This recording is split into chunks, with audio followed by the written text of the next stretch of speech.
নমস্কার, স্বাগতম করকাকুর্চি ইন্ডিয়াতে।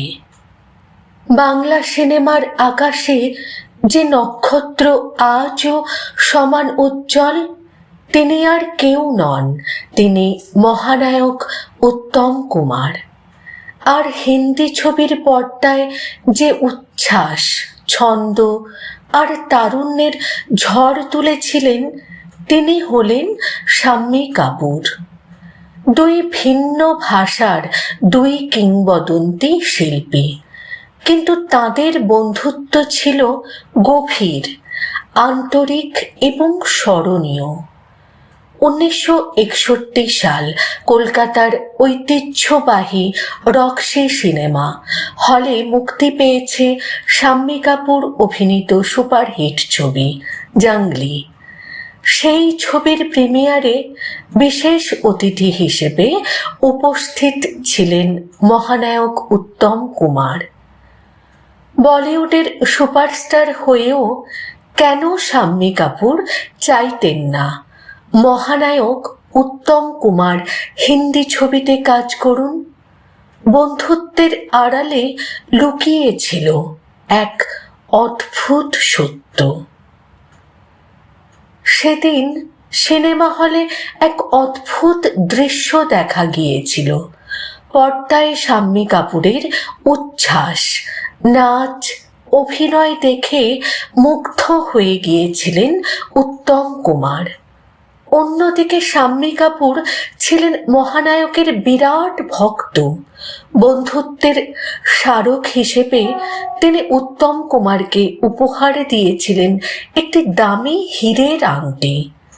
কিন্তু আশ্চর্যের বিষয়, এই গভীর শ্রদ্ধা আর বন্ধুত্ব থাকা সত্ত্বেও শাম্মী কাপুর কখনো চাইতেন না উত্তম কুমার বলিউডে কাজ করুন। কারণ শাম্মী কাপুরের বিশ্বাস ছিল উত্তম কুমারের অভিনয়ের যে সূক্ষ্মতা, আবেগ আর বাঙালি সংস্কৃতির ছাপ, তা তৎকালীন হিন্দি সিনেমা বুঝতেই পারবে না। 60-এর দশকে যখনই শাম্মী কাপুর কলকাতায় আসতেন, তিনি নিয়ম করে মহানায়কের নতুন ছবি দেখতেন এবং তার সঙ্গে দেখা করতেন। তার মনে ছিল একটাই কথা, উত্তম কুমারের প্রকৃত মূল্যায়ন কেবল বাংলা সিনেমাই করতে পারে। 1967 সালে মুক্তি পেল উত্তম কুমারের প্রযোজনা সংস্থার হিন্দি ছবি ছোটি সি মুলাকাত। এই ছবিটি আসলে ছিল বাংলা সিনেমার কালোজয়ী ছবি অগ্নি পরীক্ষার হিন্দি সংস্করণ, যে ছবিতে উত্তম কুমার ও সুচিত্রা সেন জুটি বাঙালির হৃদয়ে এক অমর জাদু তৈরি করেছিলেন। কিন্তু আশ্চর্যের বিষয়, হিন্দি সংস্করণ সেই জাদুর এক ফোঁটাও ধরে রাখতে পারল না। বক্স অফিসে ছবিটি মুখ থুবড়ে পড়ে। এই ব্যর্থতা মহানায়কের জীবনে এক বড় ধাক্কা হয়ে এসেছিল।